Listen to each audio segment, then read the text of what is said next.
नमस्कार, आप देख रहे हैं न्यूज एक्सप्रेस। मेरा नाम है ऋतिक ठाकुर।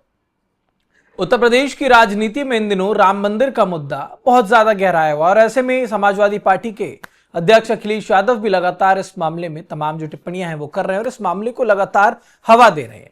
अब ऐसे में अखिलेश यादव की मुलाकात हुई है शंकराचार्य मुक्तेश्वरानंद से, जहां पर वो पहुंचे, जमीन पर बैठ करके 30 मिनट तक उनकी बातचीत हुई है। अब ऐसे में माना जा रहा है, क्योंकि राजनीति में हमने देखा कई बार मुक्तेश्वरानंद कई बार अखिलेश को सपोर्ट करते हैं। अब अखिलेश यादव की ये मुलाकात के क्या मायने हैं, इन्हीं सारी बातों पर आज चर्चा करेंगे। मेरे साथ वरिष्ठ पत्रकार पूजा जुड़ चुके हैं। पूजा जैन, बहुत स्वागत है आपका न्यूज एक्सप्रेस पर।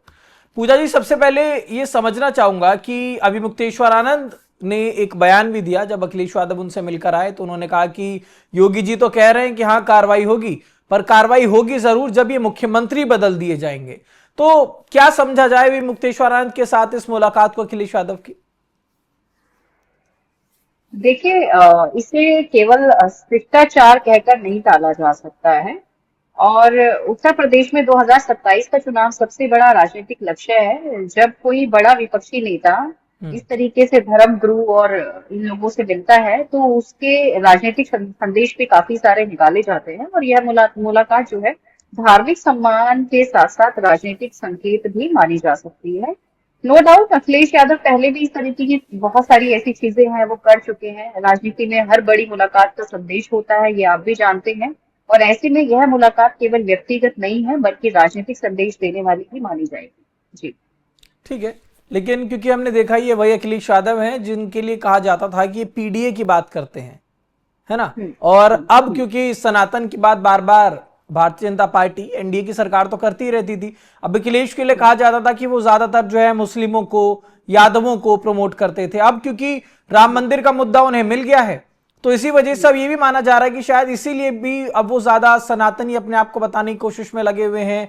जो सनातन वोटर्स हैं उनको लुभाने के लिए इस तरीके की हरकत कर रहे हैं कि वो बता पाए कि भाई ऐसा नहीं है कि योगी आदित्यनाथ बहुत बड़े सनातनी है, हमारे अंदर भी वही भावना है। देखिए, आज की जो राजनीति है हम्म। उसमें केवल जाति और विकास की बात नहीं हो रही है। हमने पहले भी देखा, पहले जो इलेक्शंस हुए पिछले 5 साल पहले की हम्म। बात कर रही हूँ, अगर हम देखते हैं तो वहां पे हम पीडीए को अगर हम लेकर के चलते, पीडीए वाला कंसेप्ट शायद तब कारगर साबित हो सकता था। लेकिन अब जो है यूपी के अंदर बेसिकली आस्था को भी प्रायोरिटी दी जा रही है, सनातन को भी प्रायोरिटी दी जा रही है, संस्कृति को भी प्रायोरिटी दी जा रही है। और ये सारी चीजें प्रतीक भी है चुनावी रणनीति का, अब ये हिस्सा बन चुकी है। सवाल ये नहीं है कि कौन किस संत से मिला, कौन कितना ज्यादा आस्था में रुचि रखता है, बल्कि सवाल ये है क्या धार्मिक संवाद अब भी सभी दलों की राजनीतिक रणनीति का हिस्सा है या नहीं है।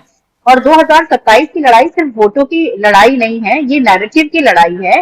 और मैं आपको बता दूं, जिस हाँ। तरीके से विपक्ष की जो अपनी खुद की जो मुझे कार्यशैली भी नजर आ रही है, एक्टिविटीज जो हम लोग देख रहे हैं, वो यही है कि उन्होंने देखा कि बीजेपी के सानिध्य में किस तरीके से चीजें हुई हैं। उसी उसी पैटर्न को देखते हुए इन्होंने एक अपना नया फॉर्मेट तैयार किया है और उसी पे उसी पैटर्न पे वो लोग चल रहे हैं। मैं यही समझना भी चाह रहा था आपसे, क्योंकि अब 2027 का जो चुनाव है वो बहुत नजदीक आ गया है। अब शंकराचार्य से जब उनकी ये मुलाकात हुई, क्योंकि अभी मुक्तेश्वरानंद वो शंकराचार्य जो राष्ट्रीय तमाम मुद्दों में मुखर रहे हैं, अब अखिलेश यादव क्योंकि 30 मिनट तक उनसे मुलाकात करते हैं और एक जो प्यार मोहब्बत शंकराचार्य अभी मुक्तेश्वरानंद की अखिलेश यादव के प्रति है वो दिखती भी है। तो क्या ये माना जाए 2027 वाले चुनावों को लेकर के भी कोई सोची समझी जो रणनीति है वो भी तैयार की जा रही है दोनों एक साथ मिलकर? देखिए, शंकराचार्य से जो ये मुलाकात हुई है, ये नो डाउट राजनीतिक संदेश भी हो सकता है। इसको जिसे हम अलग अलग वर्ग अलग अलग तरीके से पढ़ेंगे, अलग अलग तरीके से देखेंगे, नो हम्म। डाउट। और मैं आपको बता दूं, शंकराचार्य जी जो है, जब मेला लगा था, महाकुंभ की बात हुई, हम्म। जब हमने देखा उसमें जैसे एवरी ईयर होता ही है प्रयागराज में, तो उससे उभरे शंकराचार्य जी। और उस टाइम पे कहीं ना कहीं अखिलेश यादव जो है उनके संपर्क में आए और नो डाउट कुछ ना कुछ ऐसा राजनीतिक कुछ ना कुछ विषय उनके बीच में उभरा होगा जिसके चलते वो बार बार उनसे शिष्टाचार अपनी जगह है। और उनका कहना है कि नहीं, एक नॉर्मली एक भेंट है, नॉर्मली एक मीटिंग है, इसको हमें नॉर्मल तरीके से देखना चाहिए। लेकिन फिलहाल जो 2027 का चुनाव है केवल विकास के लिए नहीं है, मैं आपको बता दूं। ये विकास का नैरेटिव नहीं सेट किया जा रहा है, ये जो नैरेटिव सेट हो रहा है वो आस्था, संस्कृति, सनातन सभी के नैरेटिव को देखते हुए ये सब चीजें की जा रही है। ठीक है, तो मैं यही आपसे समझना भी चाह रहा हूं कि 2027 के चुनावों में, जैसा कि अभी आपने बताया कि आस्था को लेकर के बहुत सारी जो चीजें हैं, जो स्ट्रेटजीज हैं वो बनाई जा रही हैं, तो क्या अखिलेश यादव का विमुक्तेश्वरानंद से मिलना, ये इसका कोई असर जो है वो उत्तर प्रदेश के संत समाज पर या सनातन धर्म से जो जुड़े हुए वोटर्स हैं उन पर कुछ पड़ेगा असर? क्योंकि हम देखते हैं ना कैसे महाकुंभ हुआ और ये सब जो वोटर्स हैं उनका कहना होता है कि योगी है तो मुमकिन है। अब ऐसे में ये भी शायद एक मैसेज देने की कोशिश कर रहे हैं कि भाई हम भी ऐसा नहीं है कि सिर्फ हम मौलवियों से मुलाकात करते हैं, हम भी शंकराचार्य और पंडितों के साथ मिलते जुलते रहते हैं। देखिए ऋतिक, अभी ये कहना मुझे लगता है जल्दबाजी होगी कहीं ना कहीं, और इस मुलाकात एक एक छोटी सी मुलाकात है। इस मुलाकात से मुझे लगता है कि चुनावी समीकरण नहीं बदल जाएंगे, लेकिन इतना तय है कि इतने राजनीतिक चर्चा का जो ये जिस तरीके से विषय नहीं, बनाया क्योंकि गया पूजा है। जी एक सेकंड आपको इंटरप्ट कर रहा हूं, ये जो शंकराचार्य हैं ये वही शंकराचार्य हैं जिनकी बारे में अभी खबर भी आ रही थी सुनने में कि जो आजम खान के साथ कुछ तलखियां अखिलेश यादव की है, तो अभी मुक्तेश्वरानंद कह रहे थे कि मैं उनको आजम खान के साथ मिलवाऊंगा। यानी कि ये तो स्पष्ट है ना, क्योंकि रामपुर का क्षेत्र आजम खान के अंडर में है, वहां के तमाम जो मुस्लिम हैं वो उनसे बहुत ज्यादा इत्तेफाक रखते हैं, मैनिपुलेट भी हो जाते हैं आजम खान के आगे। तो ये माना जा रहा था कि आजम खान या फिर समाजवादी पार्टी को मजबूत जरूर करना चाहता है अभी मुक्तेश्वरानंद, इसी वजह से थोड़ा ज्यादा जो नजर है लोगों की इस मुलाकात पर है। देखिए ऋतिक, आज के टाइम में जो साधु संत है वो केवल धार्मिक विषयों तक सीमित नहीं रह गए हैं। कई संत जो है सामाजिक और राष्ट्रीय मुद्दों पर भी अपनी राय रखते हैं, और कहीं ना कहीं इसके पीछे एक कारण होता है कि उनको भी खुद खुद से राजनीति में आना है। और मुझे लगता है कि शंकराचार्य जी भी हो सकता है राजनीति में आना चाहते हैं, क्योंकि आपने देखा प्रयागराज में उन्होंने पिछले साल क्या किया, उन्होंने माघ मेला के टाइम में क्या किया।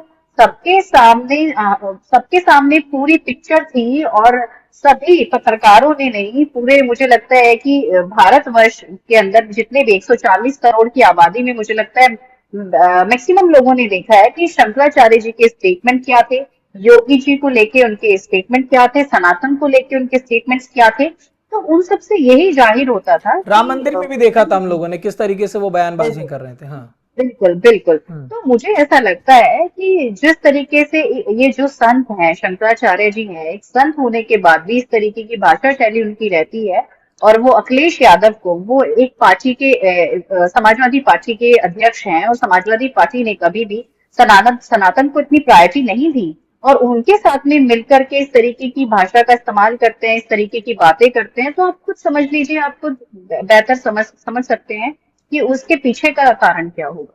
ठीक है, तो यानी कि ये स्पष्ट है जो स्ट्रेटेजीज हैं समाजवादी पार्टी वो लगा जरूर रही है। अब ऐसे में क्योंकि हर मुलाकात के राजनीति में तो मायने होता है, और वो भी अगर अखिलेश यादव शंकराचार्य से मुलाकात कर रहे हैं और वो भी वो शंकराचार्य जो कहीं ना कहीं गाहे बगाहे बीजेपी का विरोध अपनी बातों से कर देते हैं, और उनका जो भी ताजा बयान है वो भी मैं सुनवा दूंगा वीडियो के लास्ट में, जिसमें वो कह रहे हैं कि हाँ राम मंदिर पर एक्शन तो होगा, लेकिन वो ये बता रहे हैं कि मुख्यमंत्री बदला जाएगा शायद तब ये एक्शन होगा। तो अब ये देखना होगा कि आने वाले समय में ये जो मुलाकात है वो समाजवादी पार्टी के लिए कितनी फायदेमंद होती है, या फिर इसके पीछे की जो रणनीतियां हैं वो क्या होती हैं, निकलकर वो सामने आएगा। फिलहाल तमाम जो भी अपडेट्स होंगे हम आप तक लगातार पहुंचाते रहेंगे। देश दुनिया से जुड़ी तमाम खबरों के लिए देखते रहिए न्यूज़ एक्सप्रेस।